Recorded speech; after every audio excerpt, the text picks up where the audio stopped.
60% ಅಂಗಡಿ ಹಾಗೆ ವಾಣಿಜ್ಯ ವಹಿವಾಟನ್ನು ನಡೆಸುವ ಕೇಂದ್ರಗಳ ಮುಂಭಾಗದಲ್ಲಿ ಇರತಕ್ಕಂತ ನಾಮಫಲಕದಲ್ಲಿ 60%ಗಿಂತ ಹೆಚ್ಚು ಕನ್ನಡ ಇರಬೇಕು ಅಂತ ಹೇಳಿ ಇದು ಸರ್ಕಾರದಿಂದ ನಿಯಮ ಕೂಡ ಜಾರಿಗೆ ತರಲಾಗಿದೆ. ಡೆಡ್ಲೈನ್ ಕೂಡ ಮುಗಿದು ಹೋಗಿದೆ. ಆದರೆ ಎಷ್ಟರ ಮಟ್ಟಿಗೆ ಇದು ಅನ್ವಯ ಆಗಿದೆ, ಇದನ್ನ ಅನುಸರಿಸ್ತಿದ್ದಾರೆ, ಇದರ ರಿಯಾಲಿಟಿ ಚೆಕ್ ರಿಪಬ್ಲಿಕ್ ಕನ್ನಡ ಮಾಡ್ತಾ ಇದೆ. ಟೈಮ್ ಲೈನ್ ಮುಗ್ದು ಹೋಗಿದ್ರೂ ಕೂಡ ಇನ್ನೂ ಕಾಣೋಕೆ ಸಿಗ್ತಾ ಇಲ್ಲ ಕನ್ನಡ.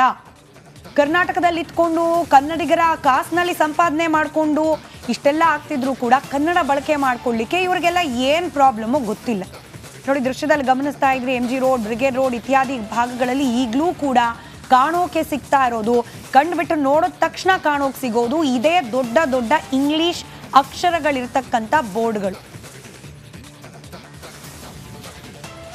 ಈ ಕುರಿತು ಅಲ್ಲಿ ನಮ್ಮ ಪ್ರತಿನಿಧಿ ದೀಪ್ತಿ ತೋಳ್ಪಾಡಿ ಒಂದು ಪ್ರತ್ಯಕ್ಷ ವರದಿ ಕೊಟ್ಟಿದ್ದಾರೆ, ಬನ್ನಿ ನೋಡ್ಕೊಂಡು ಬರೋಣ.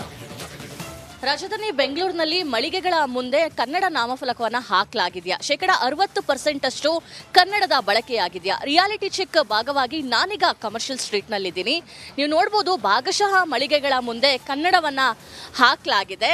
ಅಂದರೆ ಸರ್ಕಾರದ ಆದೇಶದ ಪ್ರಕಾರ ಎಲ್ಲ ಮಳಿಗೆಗಳ ಮುಂದೆ 60% ಕನ್ನಡದ ಬಳಕೆಯನ್ನು ಆಗಬೇಕು, ಕನ್ನಡದಲ್ಲೇ ನಾಮಫಲಕವನ್ನು ಹಾಕಬೇಕು ಅಂತ ಹೇಳಿ ಆದೇಶವನ್ನು ಜಾರಿ ಮಾಡಿದೆ. ಜೊತೆಗೆ ಕನ್ನಡ ಪರರ ಸಂಘಟನೆಗಳು ಕೂಡ ಒಂದು ಎಚ್ಚರಿಕೆಯನ್ನ ಕೊಟ್ಟಿತ್ತು. ಯಾವೆಲ್ಲ ಮಳಿಗೆಗಳ ಮುಂಭಾಗದಲ್ಲಿ ಕನ್ನಡದ ಬಳಕೆ ಆಗೋದಿಲ್ವೋ ಅಂತಹ ಮಳಿಗೆಗಳಿಗೆ ನಾವು ಮುತ್ತಿಗೆಯನ್ನ ಹಾಕ್ತೀವಿ ಅಂತ BBMP ಕೂಡ ಗಡುವನ್ನು ವಿಸ್ತರಣೆ ಮಾಡಿತ್ತು.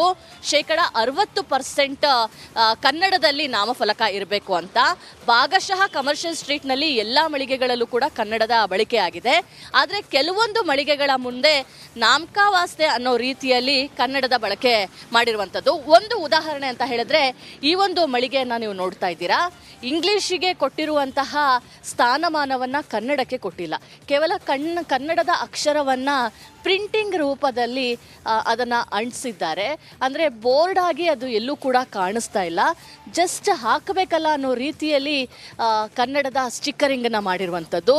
ಮತ್ತೊಂದು ಭಾಗದಲ್ಲಿ ಇಲ್ಲೂ ಕೂಡ ಇಂಗ್ಲಿಷ್ನಲ್ಲಿ ಬರೆದಿರುವಂತಹ ಬರಹ ಕನ್ನಡದಲ್ಲಿ ಮಾಡಲಾಗಿಲ್ಲ, ಕೇವಲ ಸ್ಟಿಕ್ಕರಿಂಗ್ ರೂಪದಲ್ಲಿ ಅದನ್ನು ಅಂಟಿಸಿದ್ದಾರೆ. ಸೊ ಇದು ಅಂದರೆ 60% ನಾಮಫಲಕ ಅಂತ ಒಪ್ಕೊಳ್ಳಿಕ್ಕೆ ಸಾಧ್ಯ ಇಲ್ಲ. ಇಂಥದ್ದೇನಾದರೂ ಬದಲು ಮಾಡಬೇಕು ಅಂತ ಹೇಳಿ BBMP ಇವರಿಗೆ ಏನು ಆದೇಶವನ್ನು ಕೊಡುತ್ತಾ, ಯಾವ ರೀತಿಯಾಗಿ ಅಂತ ಮುಂದೆ ಕಾದು ನೋಡಬೇಕು. ಕ್ಯಾಮ್ರಾ ಪರ್ಸನ್ ದೀಪಕ್ ಜೊತೆ ದೀಪ್ತಿ ತೋಳ್ಪಾಡಿ, ರಿಪಬ್ಲಿಕ್ ಕನ್ನಡ, ಬೆಂಗಳೂರು. ರಾಜ್ಯಾದ್ಯಂತ ಭೀಕರ ಬರಕ್ಕೆ ಹನಿ ಹನಿ ನೀರಿಗೂ ಕೂಡ ಹಾಹಾಕಾರ ಶುರುವಾಗ್ಬಿಟ್ಟಿದೆ. ಸದ್ಯ ಕುಡಿಯೋದಕ್ಕೆ ನೀರು ಪೂರೈಕೆ ಮಾಡೋದೇ ಕಷ್ಟವಾಗ್ಬಿಟ್ಟಿದೆ. ಹೀಗಿರುವಾಗಲೂ ರೈತರು ಅಕ್ರಮವಾಗಿ ಕೃಷ್ಣೆ ಒಡಲಿಗೆ ಪೈಪ್ಲೈನ್ ಅಳವಡಿಸಿ ಜಮೀನಿಗೆ ನೀರು ಹರಿಸ್ಕೊಳ್ತಿದ್ದಾರೆ. ಈ ಕುರಿತ ಒಂದು ವರದಿ ಇದೆ, ಬನ್ನಿ ನೋಡ್ಕೊಂಡು ಬರೋಣ.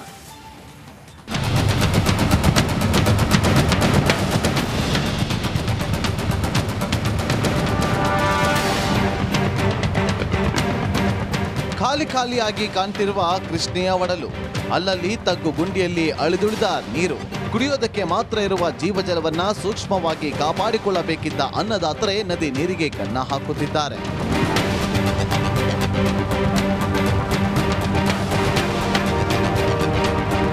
ಎಸ್, ಯಾದಗಿರಿ ಜಿಲ್ಲೆಯ ಜನರ ಜೀವನಾಡಿ ಭೀಮೆ ಹಾಗೂ ಕೃಷ್ಣೆಯ ಒಡಲಿಗೆ ರೈತರು ಕನ್ನ ಹಾಕಿದ್ದಾರೆ.